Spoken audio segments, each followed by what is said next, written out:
Este video es presentado por el Sistema Ciencia Garza Educativa de la Universidad Autónoma del Estado de Hidalgo. Para mayor información, visítanos en www.uaeh.edu.mx. Gracias por aprender.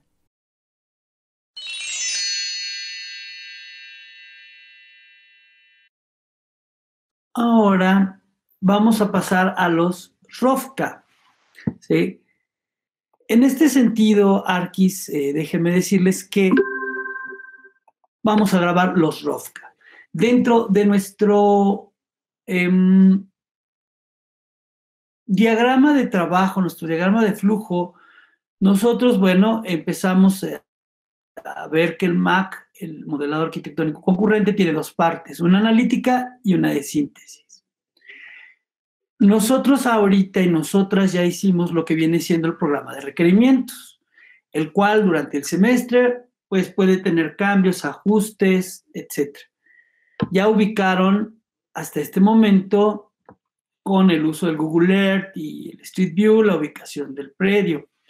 Tienen la investigación de edificios similares e imágenes ideales, donde pues en la investigación de edificios similares colocamos estas tipologías parecidas o la de nuestra franquicia a nivel internacional, nacional y local, digamos de ciudad, ciudad cercana, municipio, etc. Y tenemos ahí las imágenes ideales. Estas imágenes ideales son dos. La primera es, o se concentra en comprender aquellas imágenes que nuestra clientela nos da de los edificios o edificaciones que si no son parecidos ni similares, les gustan, desde la casa de la abuelita, desde la Torre Eiffel, etc.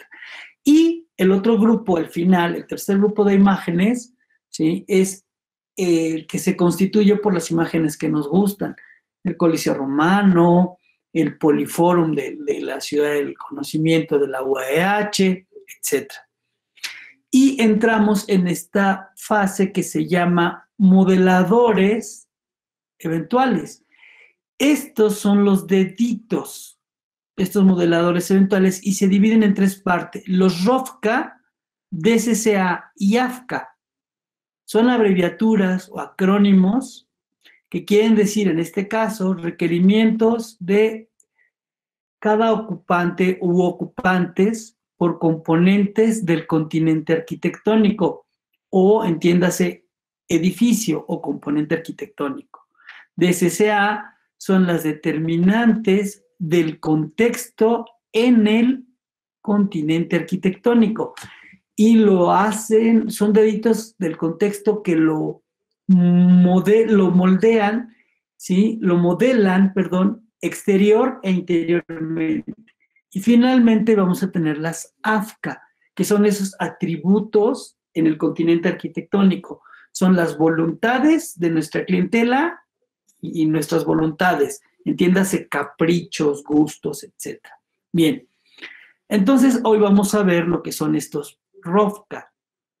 Si abren su libro azul, lo van conmigo como gusten, sí, ya está ahí descargado.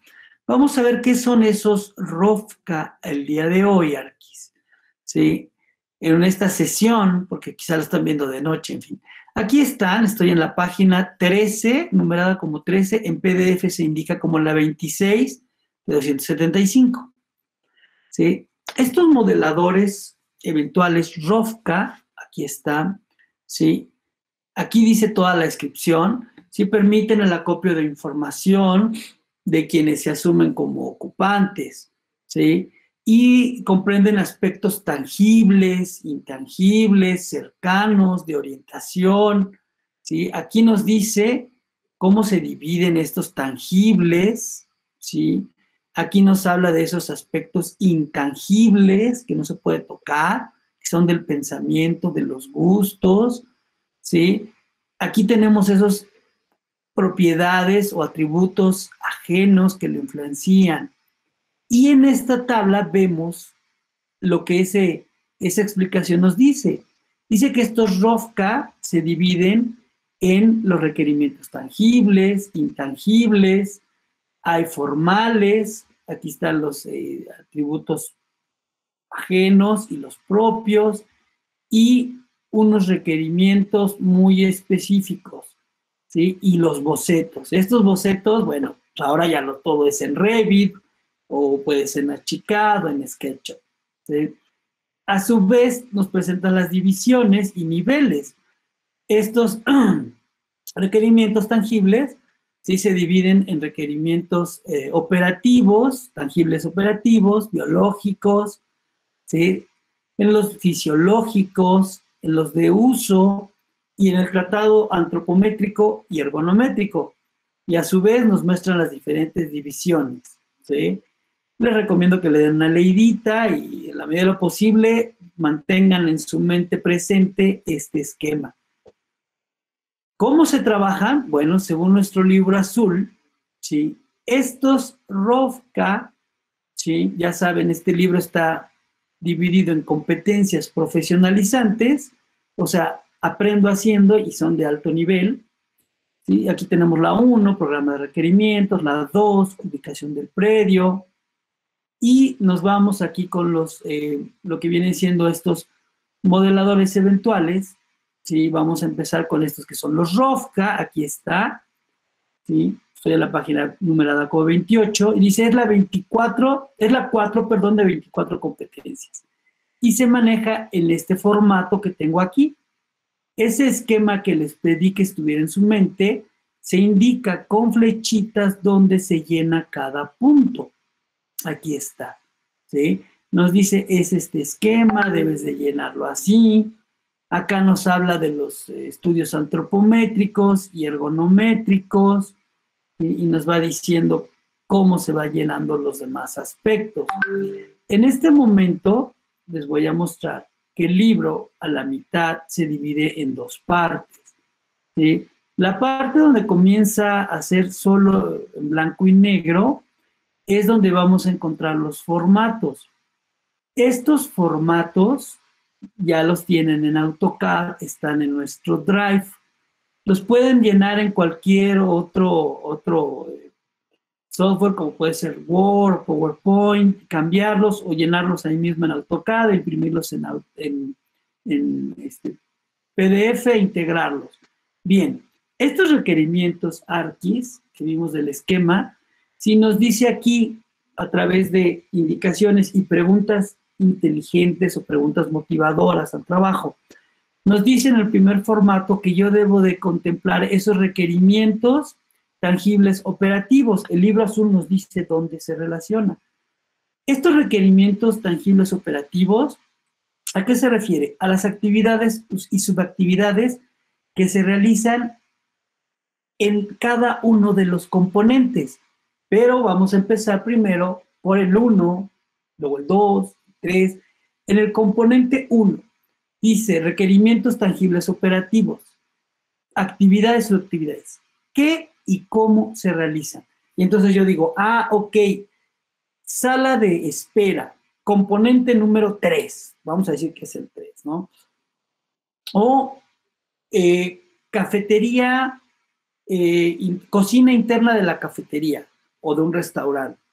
¿Qué realizo ahí? Bueno, actividad 1 de la sala de espera, pues se realiza la principal actividad, que es la de hacer antesala para exponer una idea, solicitar un permiso, etc. Subactividades, leer un libro, sacar la laptop, tener donde conectarla, el teléfono, etc. Objetos necesarios. Bueno, ¿qué necesito? Pues sillones, una mesa de café, quizás un revistero. Antes se acostumbraba que llegabas y pues había revistas y eso. Ahora no, porque cada quien trae su revista en digital en el teléfono. Dice requerimientos tangibles biológicos, actividades y subactividades. ¿Qué y cómo se realizan? La permanencia, bueno, en sala de espera se va a estar de 10 a 15 minutos, tal vez hasta una hora. ¿Cómo se abastece? Bueno, resulta que hay un bote de basura y ese bote de basura viene por él, se los llevan. En el revistero hay revistas que cada semana se quitan esos números, se ponen nuevos, ¿sí? Hay desechos, sí, pues el del bote de basura, ¿sí? Algún otro, ¿y cuáles objetos se colocan? Requerimientos fisiológicos. ¿Sí? Aquí es donde hacemos mención de las leyes, reglamentos, normas, y con sus números de artículos, o sea, cada uno, o número de página, ¿sí? De aquellas leyes, normas, reglamentos que nos influencian. Por ejemplo, el reglamento de Pachuca habla de que las cocinas, por poner un ejemplo, de las cafeterías o de los restaurantes, mínimo deben de ser de 3x5. 3 de largo, 5. ¿Quién lo dice? El reglamento de Pachuca, artículo 7. Iluminación, normas técnicas complementarias del Distrito Federal. Las salas de espera, ¿sí? Deberán tener una iluminación de 25 luxes por metro cuadrado. Ventilación. Ok, el reglamento, vamos a suponer que ahora ya estoy en Tijuana. El reglamento de Tijuana, cambio de espacio, para lo que vienen siendo zona de comensales de cafeterías, me indica que debo tener un cambio de aire, del volumen de aire de mi zona cada 5 horas, un cambio de volumen. Aquí pongo qué documento y qué artículo. Y así me voy por cada uno de ellos. Si tengo ahí lo de discapacitados, bueno, aquí me dice diseño universal. Esta norma internacional me dice que debo tener rampas de acceso, ¿sí? A mi zona de cocina, estar o sala de espera, ¿sí?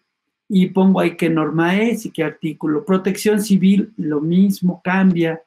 Si tengo algo que ver, aunque sea una recámara en caso de casa de habitación, aquí no son casas de habitación, pero si tengo influencia de Lina, que me revisa edificios de 1900 para atrás, o de Limba, que se encarga de revisar edificios y tiene influencia en edificios que se van a cambiar, modificar o construir, pero de 1900 hacia el presente. De energía eléctrica, tengo alguna restricción, alguna norma para este componente, lo pongo. De alcantarillado, otro. Aquí en Pachuca es CACIM, la que se encarga de agua y alcantarillado. Aquí tengo el diagrama de flujo. Una cocina es una fábrica de hacer comida y tiene un diagrama de flujo muy específico. Si vemos ahí, tenemos el lugar donde llega el alimento, donde se almacena en frío, en calor, donde se va a preparar con calor, a manual, y luego donde queda listo para servirse. Un aula, por ejemplo, tiene un diagrama de flujo que genera conocimiento. Entran los estudiantes, las estudiantes, se sientan, llega el profesor. ¿Qué se necesita? Bueno, tener en cuenta que había una área antigua donde el profesor ocupaba un pizarrón y ahí escribía, y también es el pasillo de salida, ¿sí? Ese tipo de cosas, de comportamientos físicos, el diagrama de flujo deben estar ahí. Esta ficha nos dice, aquí coloca el nombre del espacio, el número que le asignaste, y después vas a obtener la superficie. ¿Después de qué? De hacer el estudio antropométrico y el ergonométrico.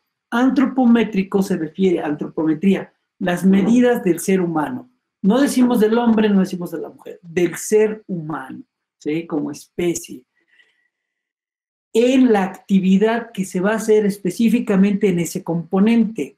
No son las mismas dimensiones de extensión del cuerpo en una cocina que en un área de comensales o en un área de mantenimiento.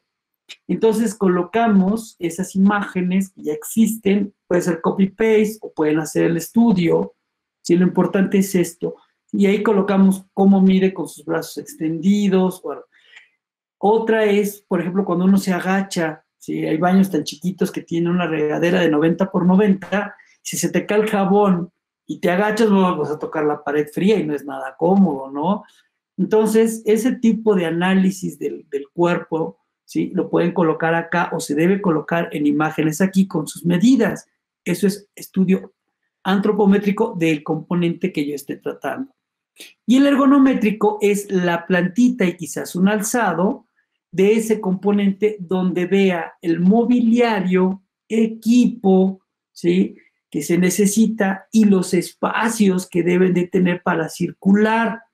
Si fuera una oficina, el componente 13 que estoy haciendo, se debe de ver el escritorio y el lugar para la persona donde pueda sentarse, mover sus cajones, enfrente hay 2 sillas, tal vez un archivero acá, un bote de basura por allá, la puerta, y se deben de ver las circulaciones, así como el traslape de áreas. A veces el área del cajón izquierdo es también el área de circulación para el escritorio. Ahí tenemos áreas traslapadas, ¿sí? O áreas tributarias en diseño, es el espacio que necesita ese cajón. No siempre se ocupa.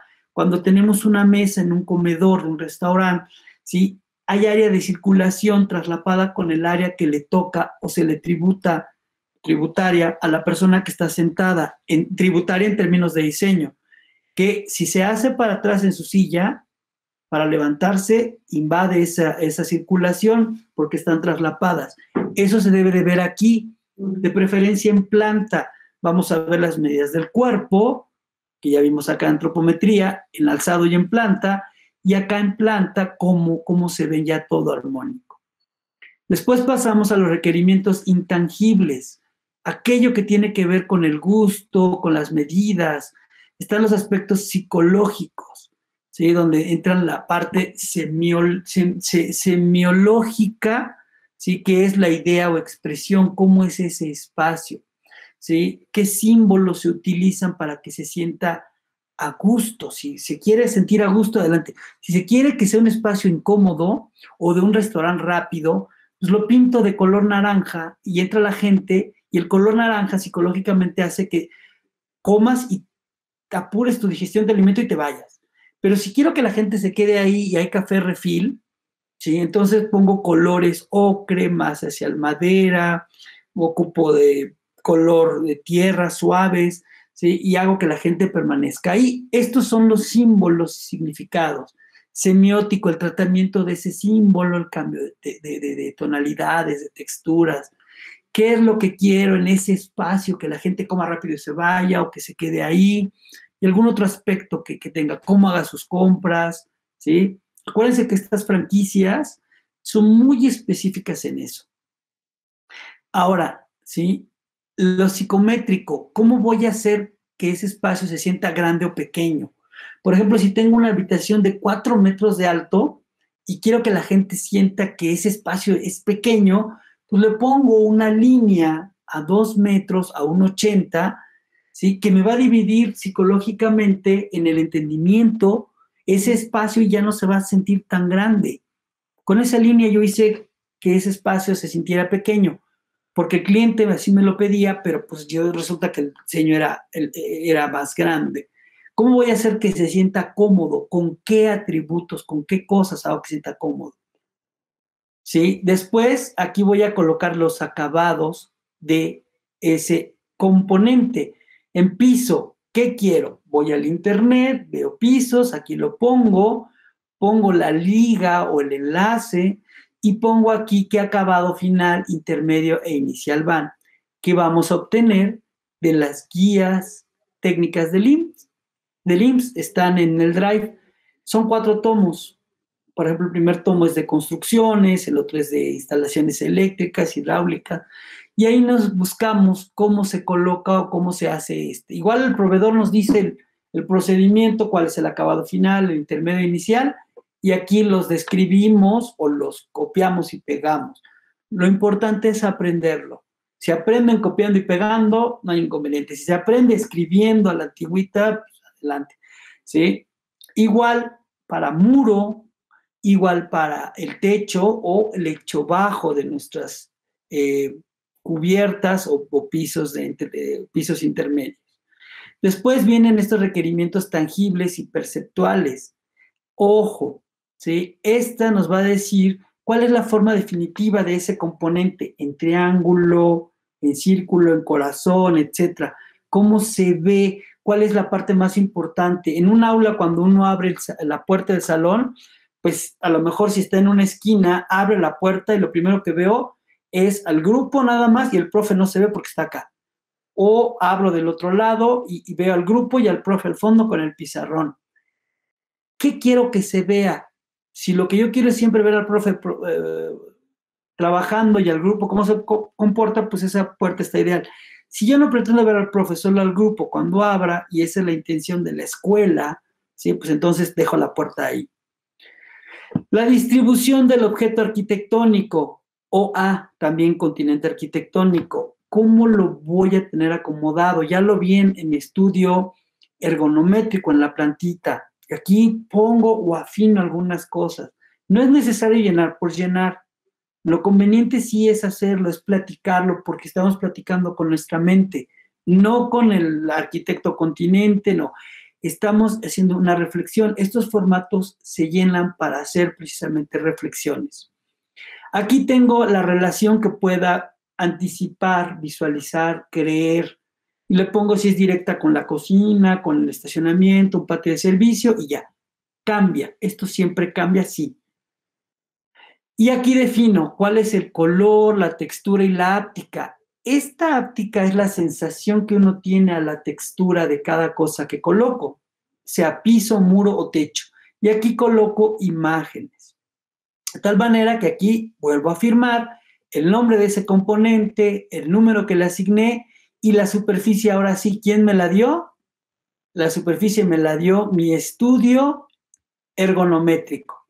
Y también me regreso y le pongo aquí la superficie, ¿sale? Y entonces sí, aquí estaba el espacio para hacer los bocetos a mano. Antes estas carpetas eran así a mano, cada una valía como 1,500 pesos y se hacían 2 proyectos al semestre, pues 2 carpetas. Y la idea era que los bocetos pues, se fueran haciendo aquí, se fueran documentando a 1 y 2 puntos de fuga. Ahora es bien sencillo porque colocan la imagen, captura de pantalla, de Revit, de SketchUp, no sé, de Archicad, de AutoCAD, a un punto de fuga y a 2, y ahí lo ponen. No se gastó papel ni nada. Bien, seguimos con esos atributos y requerimientos formales. ¿Sí? Esto es lo que va a llevar nuestra franquicia. Los que son ajenos, ¿sí? Que vemos en niveles internacionales, estatales, ¿sí? Los propios de nuestra franquicia. Acuérdense que no es para casas, puede aplicarse, sí. ¿Sí? ¿Qué colores, qué tipo de señales, el tipo de letra, si se lleva, el mobiliario, si es muy específico, si es exclusivo, si es general, pero solamente se ajusta a colores, equipo, pues a lo mejor la cafetera para hacer capuchinos es muy especial, ¿sí? Dimensiones específicas, etc. Acá viene la parte interesante, miren, estos es los requerimientos de la forma y se dividen en 2, que son los integradores y desintegradores. En estos aspectos está en integradores la simetría, unidad, equilibrio, ritmo, etc. Y acá los desintegradores, lo contrario, asimetría, diversidad. Estos 2 aspectos, cuando vemos nuestra planta ergonométrica y ya decidimos cómo va a quedar, vemos qué le pusimos, simetría, unidad o asimetría, o combinamos esos aspectos. Y entonces aquí le puedo poner donde lo puse, ¿sí? Se puede poner una palomita, sí, pero lo importante para nuestra mente es comentar qué hicimos, qué ocupé. ¿Debo ocupar todos? No, no hay obligación. Lo que hayamos puesto, lo que queramos dejar, ¿sale? Y nuevamente colocamos en esta ficha o formato nombre, número del componente o continente del continente arquitectónico, número y superficie, y voy colocando aquí más bocetos. Estos son los formatos de los ROFCAD que se describen en el primer diagrama que vimos y se indica en el libro azul cómo llenarlos y qué competencia es, la 4ª competencia del saber hacer. Se llenan estos 3, 4 o 5 formatos por cada componente. Imagínense si tuviéramos 30 componentes, sería una barbaridad. Aquí manejamos entre 10 y 15 y esos son los ROFCAD.